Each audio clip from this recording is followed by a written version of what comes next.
Wassalatu wassalamu ala Rasulillah. Bardıq maqtul Allah'a olsun. Anın Peygamber Muhammed Mustafa sallallahu aleyhi ve sellem'e salam jana salavatlar olsun tuğanlar. Erkek bir ayal bu, al kargan bolavu, jaş bolavu, kaysı uluttan bolsun, kaysı jerden bolsun, al bardığı, joğusa bardığız Kudaydın bir kulu jana pendesi ol eseptilebиz. Siz menen biz asmandan düşüp kalgan jokpuz. Siz menen biz Kuday Taala'nın bir kaaloosu menen bir erkek men ayaldın ortasında mamileden keyin bul dünyaya geldik. Бирок байкасаңар мамиле кылган эркек менен аял көп, бирок канча дегени силерге окшогон, моторайган, жакшынакай бир балалуу боло алган жок. Ушул сөздөн баштай турган болсок, демек ар бир адамдын жөн эле бул жерге пайда болуп калбаган белгилүү болду. Ошон Алла Таала фаалам аннаху ла илаха иллаллахур рахманур рахим деп Алла Таала өзү белгиледи. Жолса хасушна бир чоң бир аалымдардын бирisi Abbas radıyallahu anh ушуну түшүндүрөт. Силер Кудайыңарды тааныгыла дейт. Эгерде сиз менен биз жаратылып туруп, жаратылганыбызды унутуп калып туруп, жолсо Кудайыбызды тааныбаганга аракет кылбасак, анда биз бул дүйнөдө бекерле жашаптырбыз. Демек, сиз менен бизге биринчи керектүү нерсе бул азыр улуу кудуреттүү болгон Алла Таала жөнүндө айтабыз. Адамдар жүрөктөрүндө Кудайды көп издешет. Күнүгө Kuday деп жалынышат. Бирөө жөн эле жалынып атат, о Кудай деп атат, бирөө намаз окуп жалынып атат, бирөө ушундай бир дагы бир ооруганда, же болбосо башына проблема келгенде, бирөө сүйүнгөндө кылып атат. Бирок Алла Таала ошол акыбалдын баарын жараткан Алла Таала. Ал жалгыз, анын шериги жок. Жалгыз дегенде кандай десе, биз айтабыз, Алла Таалага тең келген, ага окшош, ага бир ошол Кудайдын вазипасын көтөрүп атылган башка жок. Ал ошол кандай жараткан болсо, мына ошондойбуз. Ал бизге кандай мамиле кылган болсо, биз ошондойбуз. Анын гана алдындабыз. Бирөө дагы ал тараптан келип, бардыгыбыз ал тараптан келип, ал тарапка кайтып барабыз. Же болсо Кудай жараткан, Кудай тарапка кайтып барабыз. Канча качпа, канча текеберленбе, канчалык сен ага ушунча бир ишенесиңби, ишенбейсиңби, анын түйүнө барабыз жана алды көрөбүз. Көрбөй калган адам болбойт. Ошону түшүнүш керек. Демек ал жалгыз, ал бардыгын ордуна коюучу. Алла Таала ар бир ырыскысын ченеп берип койгон. Демек ал жаратып туруп, ырыскыбыз менен жараткан. Силер мынакей ушул турушуңуздар аз бул ырыскы. Эмне үчүн ырыскы дешиңер мүмкүн? Биз силер ушул Кудай жөнүндө угуп атасыздар. Алла Таала каалап койсо, бир да жолу силер Аллах деген сөздү укпай койушуңар мүмкүн экен. Кимге Алла Таала жаманчылыкты кааласа, аны кедей кылып же оорукчан кылып койбойт. Кимге Алла Таала жаманчылыкты кааласа, аны азаптагысы келсечи, бир да жолу оозунан ла илаха иллаллах деген келмени чыгартпай салат. Алла жаман көргөн адамын ушинтип жазалайт. Ал өзү жөнүндө Куран окутканды жаттатпай салат. Куран жаттай албайт ал адам. Жакшылап ойлоп көрсөңүз канчаңыздар ушундайсыздар. Куран жаттаган аракетти кылган эмес, ойлогон эмес. Ойлоп атасың, жок мен ишенбегенден эмес. Ал Кудай Таала сага каалабагандан болду ушул. Алла Таала сени каалаган жок, сени субхан ушунча деңгээлде сени Алла да жаманчылыкка кааласа. Сен же болсо жаманчылыкка салгысы келип аткан болсо ушундай. Алла Таала рызкы бергендечи, эң бир чоң рызкы бул иман болуп эсептелет. Адамдар жакшы үй салса, мен рызкым көп болду, жакшы жумушка турса, мен рызкым көп болду, же болсо бир малдар, жерлер болуп калып турган болсо, ал өзүн ойлоп атат го. Мисалы, мени Кудай Таала жакшы көрдү.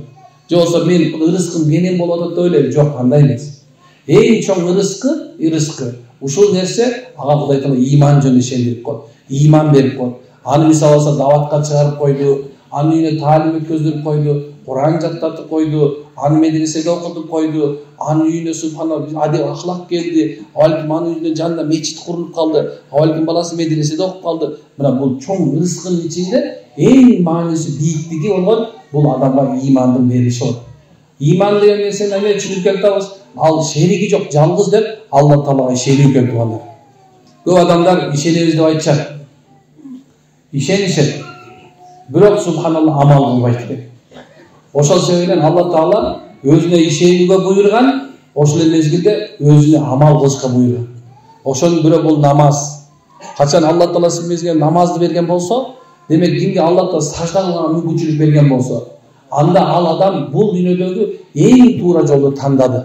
Алла Таала кимге жакшылык каалаган болсо, өзүнө сүйлөтүп коет. Жана үйрөттүрүп коет. Адамдарга сүйкүмдүү кылса, аны сүйлөтө турган болуп калат. Алла ошондой зат экен. Эмегерде кимдеги намазына бекем боло турган болсо тууганын, анда ал адам бул дүйнөдө эң жакшылыктарын жеткен болсо эсептелет. Мен дайыма намаз жөнүндө айтканда баарына ушундай деп айтам. Намазга ушундай көңүл бургула, кандай тамак ичип атканыңарда. Кандай тамак ичип атканда көңүл бурсаңар, ошондой намазга көңүл бурганга аракет кылыңыздар. Канча окуп билсең ошончо окуганга аракет кылыш керек. Жаттай айтасың, китепти алдагы, мынаны алдагы карап алып окуй бер. Китепти кармап алып жаттаганча. Күнүнө такыр болбогонго субхана аракет кыл. Анткенсе эң биринчи сурак намаздан болот. Жана кимдин намазы туура болсо, калган нерсеси баардыгы туура болот. Мына ушундай. Эми караңыз, сиз Кудайды тааныдыңыз, Кудайга субханалла кулчулук кылып намаз окуп баштадыңыз. Эми сиз адамгерчиликти унутпаңыз. Мен азыр келатып бир китеп окуп келдим. Ушундай бир хуласа, ушундай бир китеп, ал китепте чын адамгерчилик жөнүндө жазган экен. Адамгерчиликти такыр унутпашыбыз керек. Адамдын акысы, адам акысы өтө бийик даражада турат. Бизде илгертеден кыргыз элибизде көптөгөн иштер болуп келген. Биз кыргыз болуп калышыбыздын мондай бир түптөлүп дагы ушундай бир эл болуп турушубуздун себеби биздин адамгерчилигибиздин бийик даражада болгон белгиси. Качан туугандар бири менен катышпай калганда, ошол жерде душмандар басып кетет. Пайгамбар саллаллаху алейхи вассалам айтат, тууганчылыкты кургула. Туугандарыңарга алар жаман болсо дагы алар менен мамилеңерди туурала. Башкасы жок. Эч качан башка бир тууган болуп бербейт. Эч качан мүмкүн эмес, субханалла. Унутпашыңыз керек. Алла Таала өзү Куранда айткан, тууганчылыкты куруу жөнүндө. Демек, эмне үчүн Алла Таала өзүн таанытып, андан кийин намазды айтып, андан кийин бир тууганчылык жөнүндө айтып койгон. Качан адамдардын бирөөсү бир тууганы менен кол үзүшүп кеткенде, ал бул дүйнөдөгү эки жакшылыктан кол үзүп кеткен болот. Биринчиси береке деген андан качып кетет. Экинчиси анын жүрөгүнөн тынчтыкты алып салат Алла Таала. Жүрөгүнөн тынчтык алып салат. Ал эми тууганчылык жөнүндө келгенде пайгамбар силерге өзгөчө тууганчылыкка көңүл бурат. Бөтөнчө жаныңардагы чогуу жашап аткан туугандарга мамиле кыла дейт. Мына бизде Кыргызстанда, мына бул менин үйүм болсо, менин байкем үйү, анын үйүндө турабы? Эми пайгамбар айтат, мына кимде кошуна болгон бир тууганга жакшы мамиле кылган болсо, 3 эсе жакшылык болот экен. Биринчиси ал тууганы болгон үчүн. Экинчиси ал мусулман болгон үчүн. Үчүнчүсү ал кошуна болгондугу үчүн. 3 эсе жакшылык болот. Качан кошуна менен кошуна бири менен саламдашпай калса, тууган болуп, энеденби, жакындашпы, атадан бирби, энеден бирби, айырма жок. Алген баардыгы тууган да турабы? Эмчегиңизди калмалап, эмчегиңизден эмнесиздер тууган болуп калат. Мисалы бир эне бир баланы эмизип койду. Ошол эмчек энеси болуп калат. Эмчек энеси болгондон кийин аны энесиндей сыйлаш керек болот. Ошол эле ошол эненин балдары, кыздары ошол эмген баланын бир тууганы болуп эсептелет. Анын экөөнүн ортосунда нике өтпөй калат. Нике арам болот. Бизде көп го, мындай эмизип коюп унутуп калгандар. Ушуну дагы эстеп калыңыздар. Бул да тууганчылык болуп эсептелет. Кимде-ким эмизип койгон болсо, баласын эмизип койгон болсо, бирөөнүн баласын ошону эстеп калсын. Анткенсе ошол эртеңки күндө балдар үйлөнүп калбасын. Дегени мейли, тууганчылык деген сөздү өзгөчө карашыбыз керек. Кимде-ким туугандарына нааразы болуп жүргөн болсо, ал Алла Таалага нааразы болгондой экен. Пайгамбарыбыз айтат, качан деп туугандар бири менен араздашып башташканда, бири менен дүйнө талашып баштаганда, мен көрүп атам азыр үй талашып атышат, мал талашып атышат, жер талашып атышат. Айыл өкмөткө келсең, мисалы кырылышкан эле бир эмесе, некен үй талашып атат, жер талашып атат, 22 сотук жер талашып атат. Мынча жерге карасаң, өкө сурасаң, ким десең, өкө бир тууган дейт. Качан эки бир тууган дүйнө талашып баштаганда, бул дүйнө жүзүндө ушундай бир жер жарылып, жер жутуп ийгиси келет экен. Эки бир тууган качан бир нерсе дүйнө талашып баштаганда, некен жер жарылып жутуп ийгиси келет экен. Ушунчалык деңгээлде экен. Демек, туугандар деп субханалла, дүйнө талашпастан тең бөлүшсө болот экен. Dünya subhanallah kaçan iki gelinçegi, ağatlı iki büyük tuğanın gelinçegi uruşatkan bolsa subhanallah. Imdeket uşul iki büyük tuğan uruşpasın. Jana ayallarına bekeberek kıysın. Kaçan aşıl ayal kişi kүйөөсүн өзүнүн büyük tuğandan üzüp başlagan bolsa, 7 kargış başına gelip turat керек. 7 kargış kaçan ayal kişi erkeklerdi birine bölüp başlagan bolsa, büyük tuğandan 7 kargış başına gelip turat керек. Allah öyle aytат, biri uşun deydi. Periştelerden kargışı olup turat керек. Perişteler, malaikalardan, perişteler uşunça dengelde kargaytken anı, emdeket anı deydi, baldarına çeyin бар жетип калат деп ошо. Ошол себебинен Алла Тааланын алдында тууганчылыкты куруу өзгөчө нерсе. Азыркы мезгилде адамгерчилик деп келгенде, мен дайым ошо тууганычынан баштайм дегенчичи. Эмне үчүн дегенде, анткени мисалы мен да тууганым бар, сиздердин да тууганыңыздар бар. Жакшылап ойлонуп көрө турган болсоңуздар, тууганын кандай балдары бар.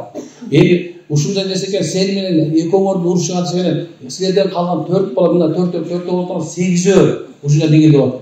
Баягы мага бир кыз ыйлады. Устаз dedi, men oğranan ele jokмун dedi.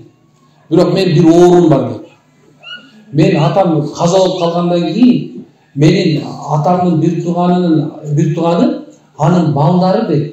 Эми сен эмне болбо, сен жетимсиң деп, мени күнүгө жемелей беришет dedi. Күнүгө сен кейпиң келишкен, келе соосуң деп ушундай кылышат dedi. Эми ал менин атамдын бир тууган балдары го dedi. Анан сурап көрсөм сурап атам, экөө атам менен кандай эле десем, экөө өлгөнгө чейин урушуп келишкен dedi. Эми караңыз, анын балдары да акмакчылыкты үйрөнүп алган, ошондо отуруп тиги кызды психологический больная кылып коюптур да. Бул деңгел өтө төмөн түшүп кетиш болсо керек.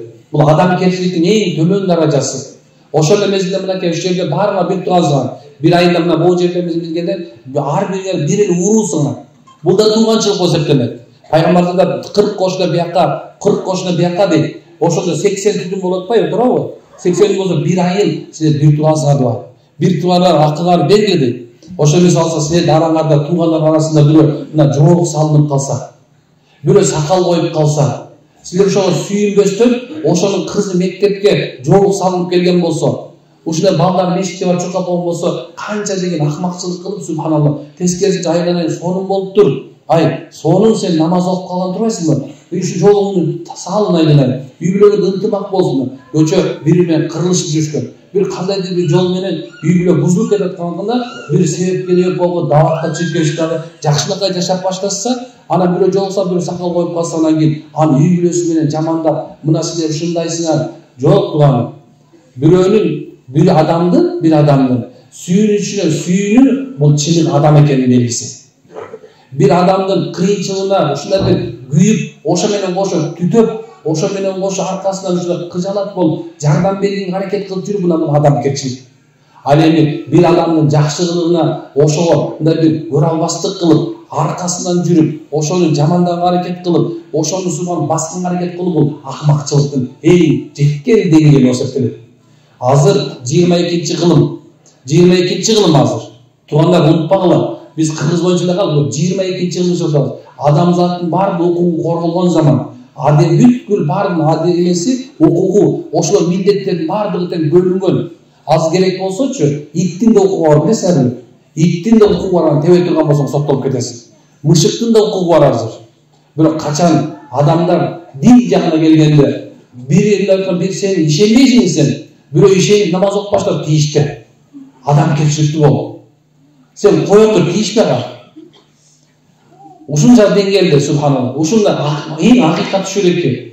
Ушул сөздү кыла субханаллах. Сен мына заманда карасаңдар, телефондорубуз машалла канчалык. Баардыгыбыздын чөндөбүздө ушундай бир нерсе, дүйнөнүн чөндөбүсү бар. Калыгул ойлой айтып кеткен экен. Адамдар үйдө отуруп, очорлуу үйдө отурушуп, дүйнөнү кыдырып коюшат деп айткан экен. Мына отуруп эле могу дүйнөнү кыдырып коюп атпайбызбы, туурабы? Отуруп бүткүл дүйнөнү билебиз. Бирок ушунчалык деңгээл баардыгын билип туруп, аны адамдын ички сезимин, анын жакшылык жан дүйнөсүндө болгон Кудай менен болгон мамилесин, ушул бир мындай жашоодо бир жол таап, акыйкатты таап, ушул жол меники экен деп тапкан адамды аны басып, анын аркасынан жамандап, аны ушундай кылуу бул акмакчылык, бул адамгерчилик эмес. Келди. Бир адам намаз окуп калдым, сүйүнөм. Бөтөнчө мен мугалимдерден суранат элем. Сен мугалимсиң. Бөтөнчө субханаллах бир ишкерлерден суранат элем. Ушул жерде мынакей кичине мындай колуңарда бардар болгон анча-мынча бир 10 адамга ушул сөз көтөрүп тургандарга суранатылар. Келдилер. Кудай Таала силерге ушул нерсени ишти берген экен. Ошол бийликти берген экен. Ошол малды өлөктү берген экен. Эми кел адамгерчиликти унутуп койбойм ошон үчүн. Кел бирөөнү жан дүйнөсү ички сезимин талкалап алайлы. Мына тууганчылык адамгерчиликке ушундай. Адамгерчиликти ушундай деп эме определениясы бар экен. Аны түшүндүрмөсөм, адамгерчилик бул ушул дейт. Ошол адамдын ички дүйнөсүнө кирип, ошол менен бирге жашоо деген адамгерчилик экен. Эгерде кимдеги ошонун ичине кирип туруп, ошо менен чогуу жашай албайса, анда субханалла аны түшүнбөптүр. Ата-эне бул Кудай Тааладан келген бир белек.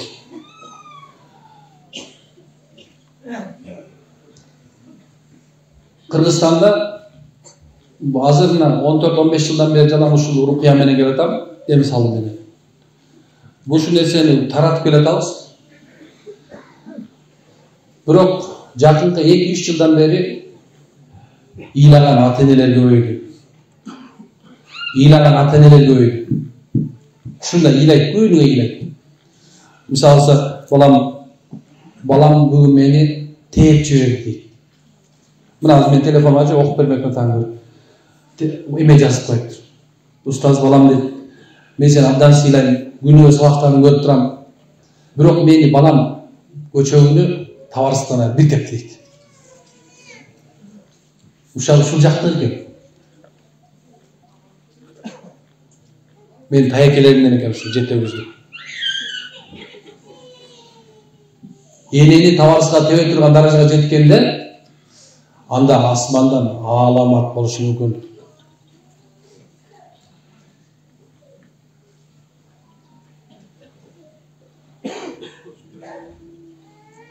Мен сурап атам, апа, ата балаңыз алкашпы, арак иче берсем, жок ичпейт.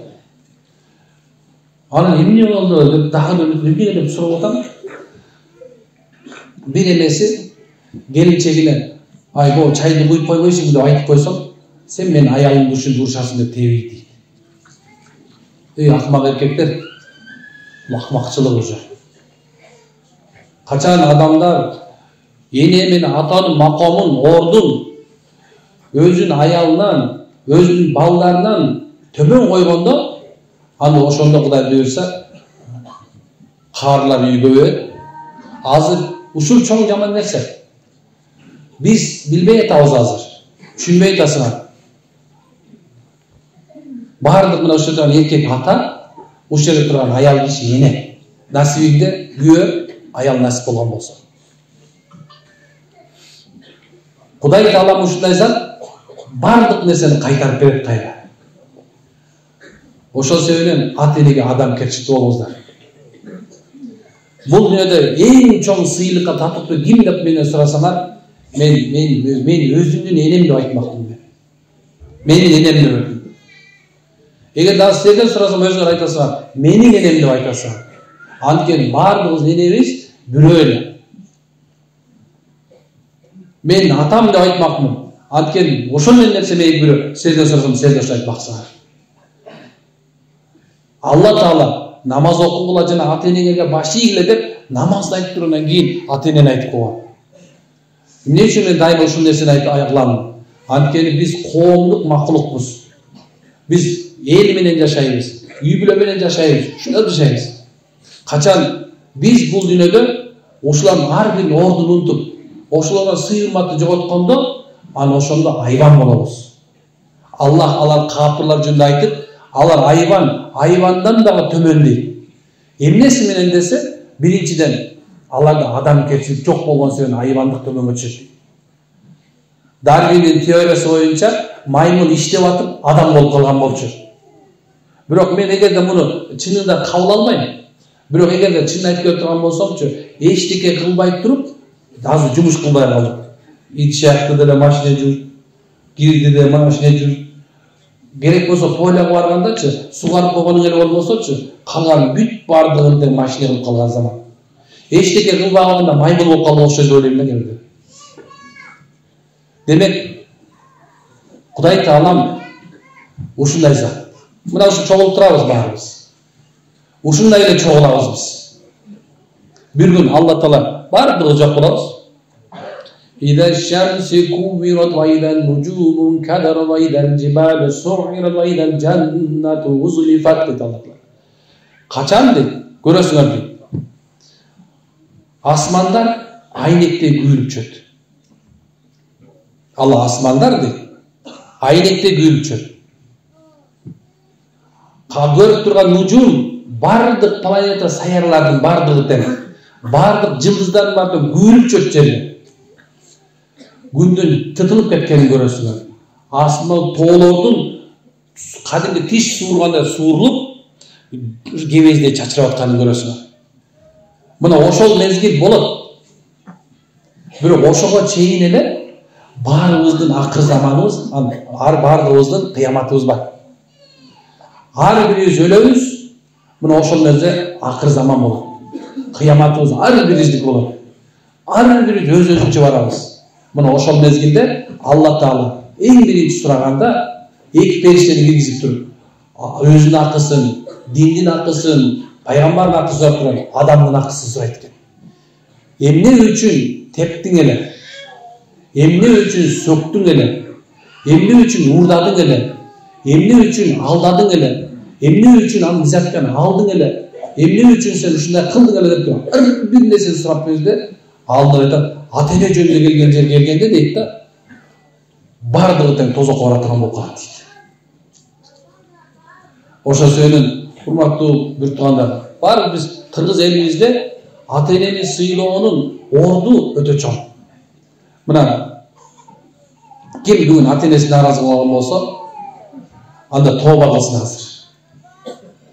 Мен дайым айта берем, мага көптөгөн мына ондай жаш жигиттер келет.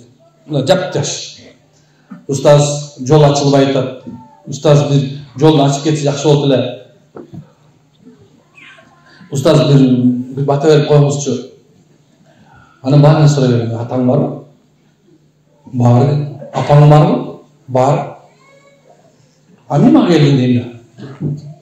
Emne teşim var senin emne. Emne teşim var.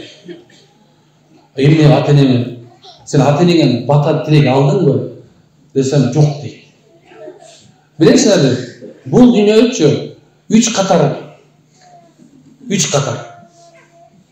Mına bol, жашап атабыз го. 3 катар деп коелу. Бирөө жашыл, бирөө көк, бирөө болсо ар жак кара. Ошол береке. Адамдын жашоосунда 2-3 бөлүп отурган болсоң, эгерде сенин ата-энең бар болсо, тирүү болсо, о балам ишиң оңолуп кетсин, өмүрүң узун болсо болду. Көчөнүн эмеге бардым, караколдо эме кылышты. Bir konakka çakırdı. Barsam maşallah ecemin bir yalnız balası var. Anan balam konak çakırganga jarap kaldı. Şu sizde gelettim. Şuna oturup çay içip oturan.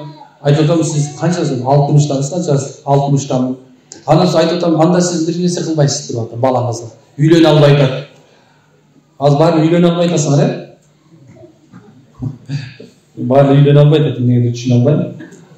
Böyle üylönme öldürüyordu. Siz bir nesi kılsanız болады orada. 3 türlü adamın duası kabul болады.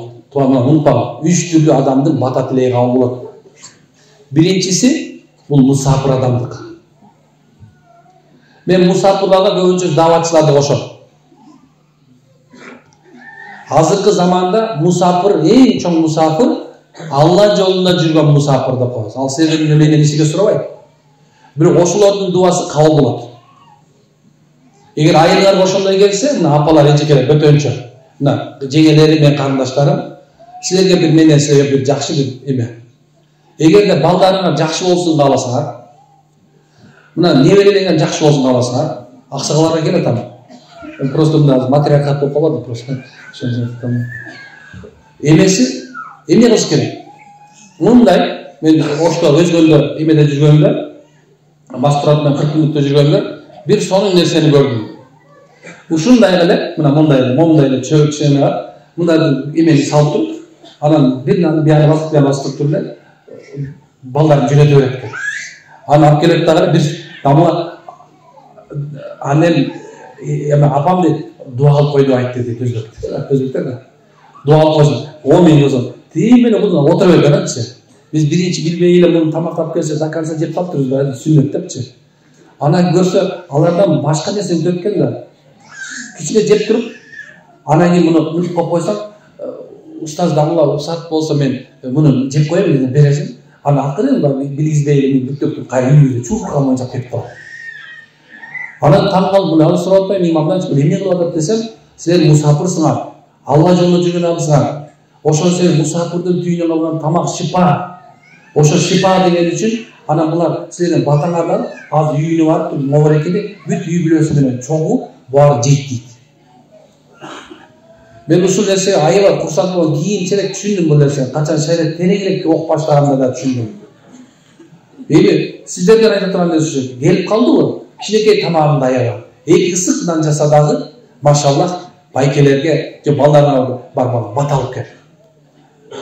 Анан арткандан кичинекей ала кел деп коесуң. Мынакей, дуага болуп деген ушуну. Экинчиси карыз болуп кыйналып турган адамдын батасы, ооруп турган адамдын дуасы кабыл болот.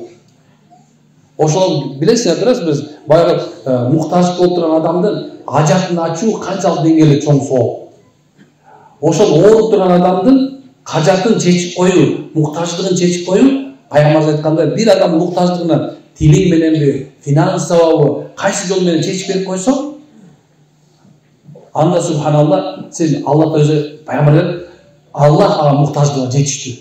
Аллах сеникин чечип берет экен. Эми үчүнчү үзгүлтүксүз дайыма бата тилеги кабыл болуп тура турган, Кудайым кабыл кыла турган бул ата менен эненин бата тилеги. Дуасы кабыл болот. Бир риваятта кимдин 80ге чыккан атасы боло турган болсо, энеси боло турган болсо, анын бир эле иши болот экен. Аллахнын дуасын ошол замат кабыл кылып баштайт. Ошол замат. Үйүңөрдө кимдин үйүндө карган киши болгон болсо, ошол үйдө береке бар экенин унутпагыла.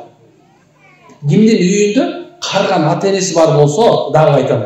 Ошол үйдө береке, кут, жакшылык, бүткүл баардыгы ошол үйдө болуп эсептелет. Алла Таала ошол үйгө ар бир адам кирген сайын 10 жакшылык берип, бир жакшылыгын ошол менен жедирип, 9 жакшылыгын ошол карган ата-эне бар үйгө чыдап кетет. Кимдин карган ата-энеси болуп, ошону сыйлай албаса дейт пайгамбарыбыз. Ал тозоку болсун деген. Жабырейил париште омин деп койгон экен. Кимдин карган ата-энеси болуп туруп, ошону сыйлай албаса, буттарын жуугула. Буттарын жууган сайын болот атабы, намаз болот атабы? Наскисин жуу. Ошол кишинин ич кийимин жуу керек болсо, мына ошол киши алжып калса дагы, ар нерсени сүйлөп аткан болсо дагы, ошонукини сыйла. Ошону акырына чейин узаткан. Кээ бир адамдар бул нерсени намыс көрүп калды. Кудайым бул дүйнөнү салмак кылып койгон. Эмне үчүн билесиңерби? Анткени себеп сени менен мен Алла Тааланын пайгамбары Мухаммад алейхиссаламдын үммөтүбүз. Пайгамбар асманга көтөрүлгөндө башка үммөттөрдөн айырмаланып, мага башка нерсе бер деген. Менин үммөт деген сиз менен биз аркасынан ээрчигендер. Кыргызда сөз бар билесиңерби? Мен Кудайдын кулумун, Мухаммеддин үммөтүмүн деген. Мына бул үммөт болгон сиз менен биздин. Пайгамбар сураган, "Ey Алла, мен үммөтүмдүн күнөөлөрүн ашкере кылба" деген. Беттерине көрүнбөйт, бурулар көрүнүп калган. Ошонун себебинен Алла Таала субханалла биздин күнөөлөрүбүздүн баарын жашырып туруп, анан бул дүйнөгө калтырып койгон. Пайгамбар сураган, "Бул дүйнөдө эле жазасын берип сал" деген.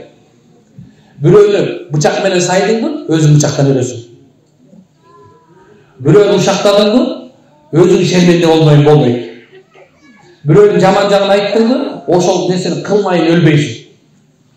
Унутпагыла. Бирөөнүн жаман жагын тергедиңби, тиги койчу ошону.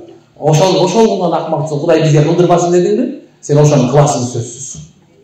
Кылып турган өлөсүң. Бир жолу кылбайсың, 2 жолу кыласың. Бирөөнү ушактап атасың, ой тиги 4 катын алыптыр дедиңби, сен алтын аласың. Ай тиги деген бирөөнүн үй бүлөсүн бузуп жүрүптүр айттыңбы, сен 2 жолу бузасың. Ой тиги деген алдамчы экен дедиңби, сен 2 жолу алдайсың. Ушундай нерсе. Бул жерде аябай көп айтсам болот. Бирок туганын демек биз ошондой мен кыргыз деген айткан жакшы көрөм аябай. Мен кыргыз болгон сыймыктанам. Бирок бир жолу ушундай болуп таксиге отуруп кетип баратсам бир бала мен кыргыз эли сон эл бизде десем мен кыргыз болуп төрөлгөнүмө өкүнөм дейт да. Ошондо аябай нааразы болдум эле субханалла. Бирок кыргыз болгондон кийинчи биздин динибиз ислам, биздин бүткүл каада салтыбыз, үрп адатын баардыгын шариатка төп келет. Айтпа деп эле. Болгон нерсе ошибка кылып ийгенбиз кээ бир жерлеринен уларны алда кетип бараткылар буюрса. Түгөн бардык баары нерсе өз ордуна келе атат. Илгерки 96-жылы качан имам болуп шайланганда кайсы бир жакшылыкка барып турган болсом деле борсок анан саарына анан кант турчу. Кумшекер жок болчу. Десең кумшекер жок болчу. Мына чоң-чоң канттар болчу. 96-жыл болчу ошо. Эч нерсе көрчү эмесмин. Ашкөдө болсо көп, каады көп, азыр болсо бардык нерсе бар. Бирок биздин пейилибиз күндөн күнгө тарыгандан бар. Качан пейил тарыганда биздин кыргыз элибиздин мына ошондо бала келет. Мен азыр келатам, бардыгы эки этаждан үй куруп келатат. Караса, бүт бул оңолу деп ойлоп атабыз. Бирок бул адамдын ошо акчасынын көптүгүнүн белгиси. Бирок ошол адамдын пейили канчалык экенин билбейбиз. Ушундай нерсе. Демек тугандар апалар эжекелер тугандар баарыңыздан Аллах разы болсун. Келиңиздер иншалла. Ушу биз айткан нерсени мына 3 эле насаат айттым машалла. Кудайыбыз тааныйлы. Кудай менен болгон мамиле намаздарга бекем бололу. Бир тууганчылыкты куралы. Бирөөнүн айын ачпайын дедим. Ата-энелерди сыйлайлы деп атам. Биз баардыгыбыз тең бир эле жерге баратабыз. Мына бул жерден эле кетип баратабыз да. Мына баардыгыбыз бир эле тарапка баратабыз, унутпагыла. Такыр башка жака кетпейсиң. Мына А точкадан Б точкага баратабыз баарыбыз. Кандай барасың ал өз ишиң. Чын, кандай барасың өз ишиң. Кааласаң күнөө кылып бар, кааласаң сооп иш кылып бар. Биз болгону ортодо гана эскертүүчүбүз. Сурашым мүмкүн, эмне үчүн сен бизге ушул эки эле жөнүндө айттың десең мүмкүн. Мен окуган китептерде мына 10 жылдан ашык окуп келатам. Ошол китептердечи Алла Таала айтып атат, мен кечирем силерди, мен кечирем силерди, мен кечирем эле деп атат. Ушу мына 666 барактан турган китепте Куранда Аллах мен силерди кечирем эле деп атат. Тоо болуп келгенчи шүгүр айтып койгулачы, мен кечирем деп атат да. Бир эле нерсе кечирбейт экен, ширк кылганды кечирбейт экен. Алла ширк кылганды кечирбейт экен. Кудайдан башка бирөөнү сыйынганды Алла жаман көрөт экен. Көз ачып бардыңбы, ширк кылдың. Мазарларга бардыңбы, ширк кылдың. Арбакка сыйындыңбы, ширк кылдың. Ширк жаралат. Кудай кечирбейт экен. Бирок айтып атат да, ой адам баласы, сен адам менен болгон мамилеңди өзүң тууралап ал. Мен сага жооп бербейм деп. Ошол себептен бир тууганчылык ата-эне жөнүндө айтып аткан болчу экен. Абаса деген сүрө бар Куранда. Мына жакшылап карагыла. Куранда Абаса деген сүрө бар. Ошол жерде Алла Таала bir окуяны айтат. Ошол күнү адамдар атасынан баласы качып жүрөт экен. Баласынан атасы качып жүрөт экен. Күйөөсүнөн аялынан күйөөсү качат экен. Туугандан тууган качып жүрөт экен. Кошунадан кошуна бири-бирине көрүнбөштүн айласын кылып качып жүргөн болот экен. Анткени ошонун доомат көп болгон себептен. Адамдар бул дүйнөдө эле өлүп аткан мезгилде эгерде жүрөгүңдө кайсы нерсе менен кетсең, ошол нерсени кыяматта чыгарып келсин. Көрө албай жүргөндүңбү? Көрө албастыгыңды чыгарып келсин. Нааразы болдуңбу? Нааразы.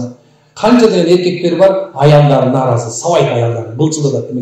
Жанагындай көздөрүн тоңуйткандан көп, сындырып салганда мурдун кыйшайта соккандан көп, толтура көчүдө канча деген аялдар бар, күнүгө кордук көрөт. Ошол эркектер субханалла, проблемалар жатат. Абдан чоң проблема. Тили менен чагып, колу менен тытып аткан аялдар андан көп.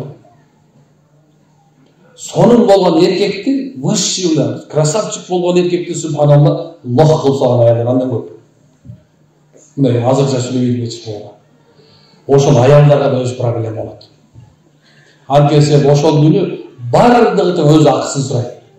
Ошосун келиңиздер. Бул дүйнөдө эле бардыгыбыз бир тарапка бараткан дүйнөдө эле азыртан эле кечирим сурап алалы. Кечирим сурап коюш оңой экен. Кемпирем кечирем. Менден кетсе кечирип коет. Алтын менден кетсе кечирип коет. Бир торт алып ал мейли. Болсо бир гүл алып ал кечирип коет менден кетсе. Тилим менен жаңылдым. Эми жаштык кылдым, түшүнбөдүм. Абайдын бир туура эмес нерсе кылдым. Жаңы үйлөнүп алып эле кээ эркектер бар, башынан кармап тээп аткандар, менден кетти кечирип коет. Бүгүндөн баштап ушуну кылбай кой. Анткени субханалла бул эң чоң нерсе ушул эки эркек менен аялдын ортосунда кыяматта сурак болгондо. Адилеттүүлүк күнү бул дүйнөдө адилеттүүлүк издебей эле болот. Чуркап жүрүп таба албайсың бул дүйнөдө. Адилеттүүлүк Алланын алдында болот.